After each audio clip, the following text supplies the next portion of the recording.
Welcome to the Airgun Show. This week I'm taking a look at a fantastic little prismatic scope from MTC Optics. But before that, I'm heading out hunting in a lovely spot in Somerset where anyone can go for an airgun shooting holiday.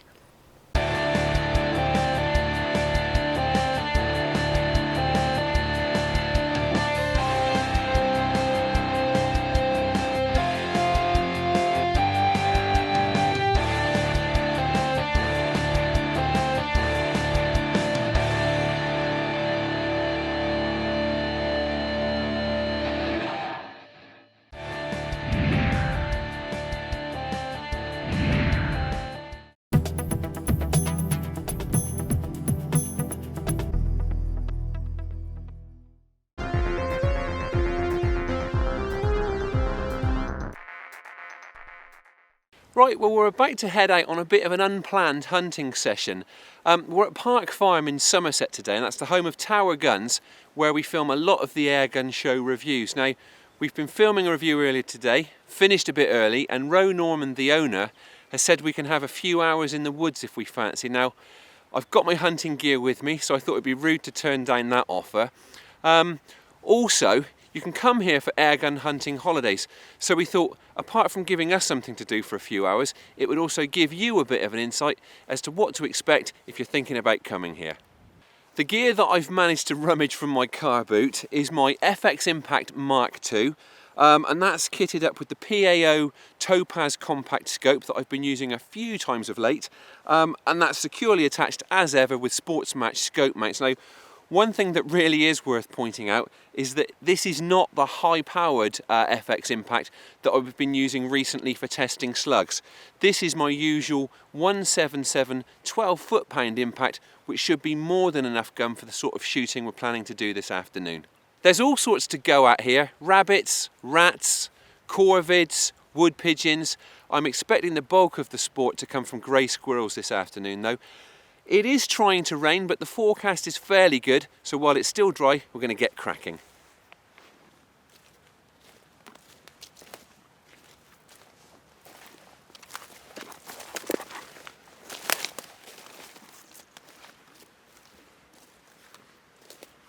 This is a lovely place with some nice mixed ground comprising woodland, grassland, ponds and streams.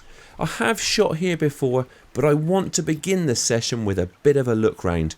I haven't got long, so I want to make sure that I set up in the right place.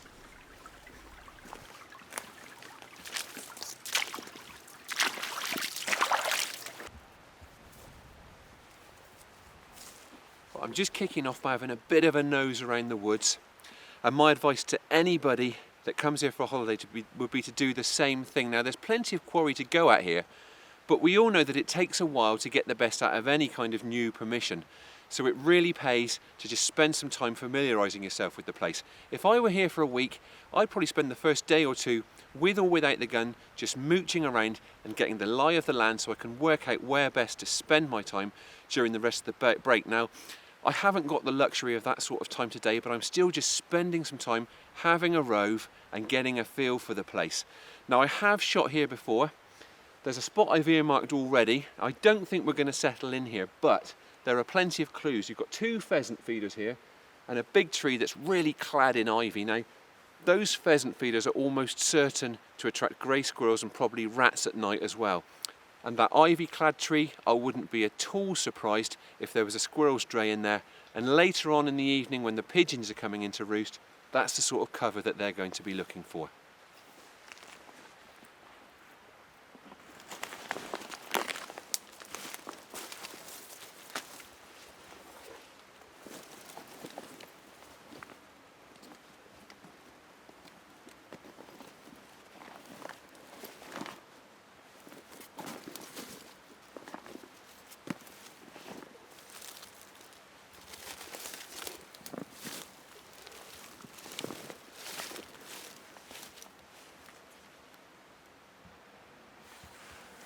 Right, we've just found what looks like a pretty promising spot. Walking along the woods, came to a pheasant feeder and actually spooked a squirrel out from underneath it. Now, with two of us yomping around with the filming gear, we wouldn't have had a chance of stalking within range of it anyhow, so I'm hoping that the attraction of that grain will draw it back or draw other squirrels out. So what I've done, found a spot where I can just tuck myself in, probably just under 25 metres from the feeder, so a nice comfortable range. I'm not going to mess about building a hide. We don't want to create any more disturbance than we have to. So I'm just using this oak tree, the other cover around me. I've got a bank behind me just to keep myself hidden, quite a lot of vegetation around me. I will pull up my snood to hide my face, and hopefully that will be enough concealment for us to get 1 or 2 shots.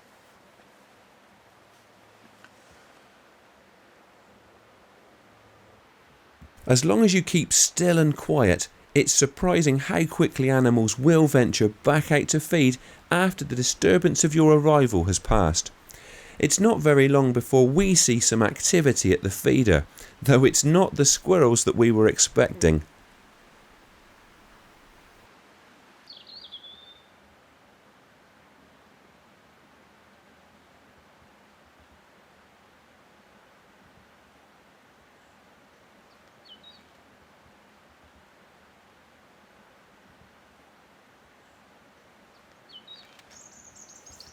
Lovely sight. And don't forget, we're less than 25 metres from that feeder. Certainly shows what you can achieve just by sitting still. Now, there is a lot of wildlife around here. I'll admit it's a lovely place just to be, regardless of whether you're shooting anything. Although that said, I would like to get a squirrel or two before we wrap it up.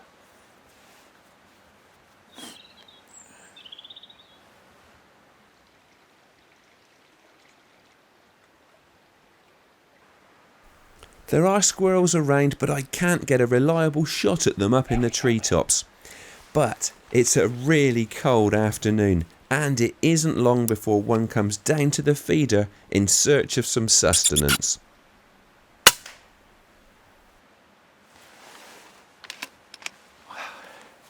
There you go.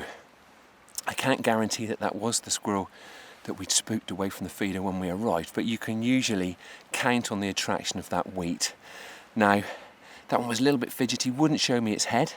I gave it a quick squeak which made it sit up, and I rolled it over with a headshot. We'll give it a bit longer, see if we can't account for some more.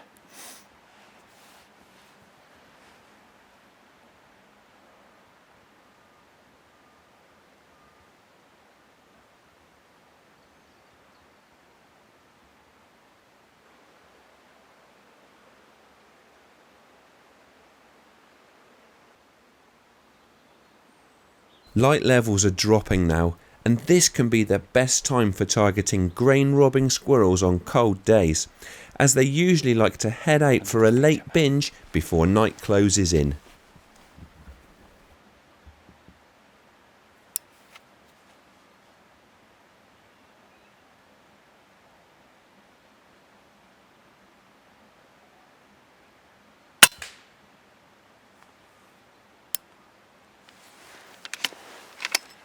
Wow, that was another one that was initially reluctant to show me its head. Now, what I try to do in situations like that is to track the squirrel as closely as I can through the scope.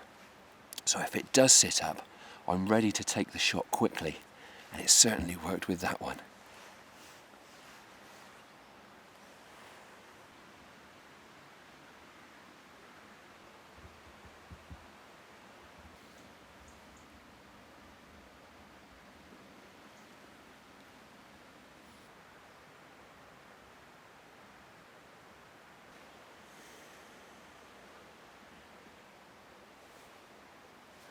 Right, well, the light's starting to fade a bit now, and while I think there might still just be a small chance of another shot, Nicky's moaning about his cold feet, so we're going to give him some respite now and wrap it up. But it has been a real privilege to shoot here on Pike Farm this afternoon. Now, I know some people moan that places that host airgun holidays are overshot, but trust me, this place gets a lot less shooting pressure than a lot of my permissions, and there is plenty to go at here. Just like anywhere else, you need to do your groundwork. And we've certainly had great fun bagging those 2 squirrels. So let's go and get them picked up.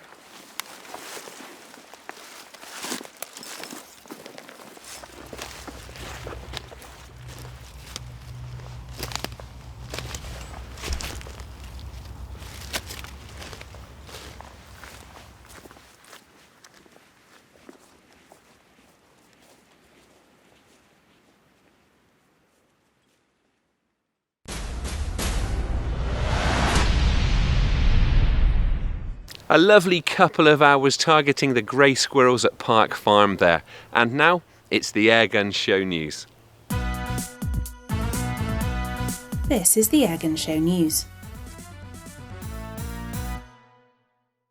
With less than a month until the general licences expire in England, BASC has warned that their future is uncertain and they might not be renewed at all. DEFRA held a consultation on whether the licences are fit for purpose and said it would make changes ahead of the new licences being published, but they don't appear to be anywhere near ready to issue the new licences. BASC's Director of Conservation said they need to seriously consider extending the licences. Shooting organisations have come together in a new initiative to stop raptor persecution. BASC, the Countryside Alliance, the Moorland Association, the NGO and the CLA issued a joint declaration of their intent to see raptor crimes end. They have recommended that all shooting leases, contracts and other documents include clauses affirming the laws against the persecution of raptors. And they're launching new training and awareness programmes too. Airgun shooting is about to follow football's example and introduce VAR. Ahead of the Olympics later this year, the ISSF has introduced a video review system to international 10-metre air rifle and pistol matches. It says the new system minimises misinterpretation of results and increases the objectivity of refereeing, making the sport as transparent as possible. Let's see if it gets a better reception than it has in the footballing world. And finally, we'll see you at the British Shooting Show next weekend. The show just keeps on getting bigger and better, and this year it will span 4 halls at the NEC. Don't forget to get advance tickets at shootingshow.co.uk, and you might even see the Airgun Show team there. We'll be touring the aisles looking for the latest news, as well as doing some filming on the Airgun Shooter stand, so do come by and say hello. That was the Airgun Show news. There seems to be a huge demand for prismatic scopes at the moment, and I've got a great one from MTC Optics on the bench this week. It's the SWAT Prismatic 10x30, nicknamed the Atom. It's also available in a slightly larger 12x50 guise. This smaller model retails for £399. You can no doubt see that this is a very compact scope. It's about 13 centimetres long and weighs just 300 grams. Despite being small, it is very solidly constructed. It's shockproof and waterproof, and it's nitrogen purged so it won't fog up in damp conditions. This scope has its own very secure mount, which also comes with 3 interchangeable bases of varying length to ensure a good fit. The bases feature a Picatinny type attachment, but the kit also includes special adapters to convert it for use on dovetail rails, as I've done here. The mount bases also incorporate a very clever tilt feature which actually enables you to angle the scope very slightly up or down in order to avoid over adjustment of the vertical turret. The system is very easy to use. You simply slacken off the mount attachment screws so you can slide it back and forth. It's also marked with very clear calibrations. The windage and elevation turrets are of the tactical variety, and they can be reset to 0. Lift them up and they turn with very positive stops, each one giving 1 centimetre of adjustment at 100 metres.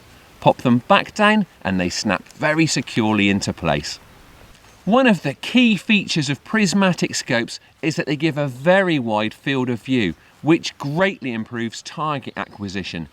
MTC actually reckons the field of view on this one is around 3 times that of a comparable standard scope. Having more or less 0 eye relief also means that this sort of scope is very well suited to a compact bullpup or semi-bullpup airgun like this one. Magnification is fixed at 10 times, which I think is a pretty good all-rounder for general airgun use. I was particularly impressed with the bright, sharp image of this scope, even in relatively low light conditions. It's probably assisted by the larger than usual 34mm tube and the multi-coated lenses. This scope has a side parallax wheel which focuses right down to just 6 metres and out to infinity. The dial comes unmarked so that you can precisely calibrate it yourself, either in meters or yards, for accurate range finding. It comes supplied with stickers so you can label the wheel once you've established those distances by focusing in over set ranges. I'm pretty fussy about reticles. I like to have additional aiming points, but I don't like them to look too cluttered. This scope has MTC's glass-etched MD5 reticle, and I really like it. It has plenty of reference points, but it doesn't look too busy, and it's nice and fine. You can ensure that it's pin sharp thanks to the fast focus ring around the ocular lens. The reticle can also be illuminated red for improved contrast against difficult dark backgrounds. You switch it on and off and wind the brightness up and down by pressing the button on the side of the parallax dial. The soft rubber eye cup that gets you comfortable for that tiny 14mm eye relief comes supplied, as does a neat magnetic flip-up cover for the objective lens. The ocular lens has a push-in rubber cap which is wisely marked recoilless only because you don't want to use a short eye relief scope on a gun that kicks. This is a really impressive package. Optical quality is excellent and that wide field of view is very handy. I really do like the mounting system, and there's no denying that this little scope looks the business on a compact airgun. As I said at the outset, prismatic scopes are a really popular choice at present. If you want a quality one, this offering from MTC is certainly worth its asking price.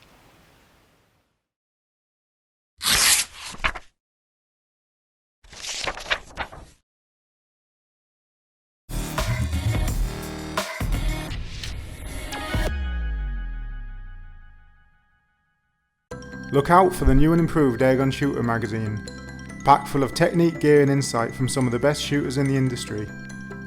Brand new look and free video content. Pick up your copy today in stores or online.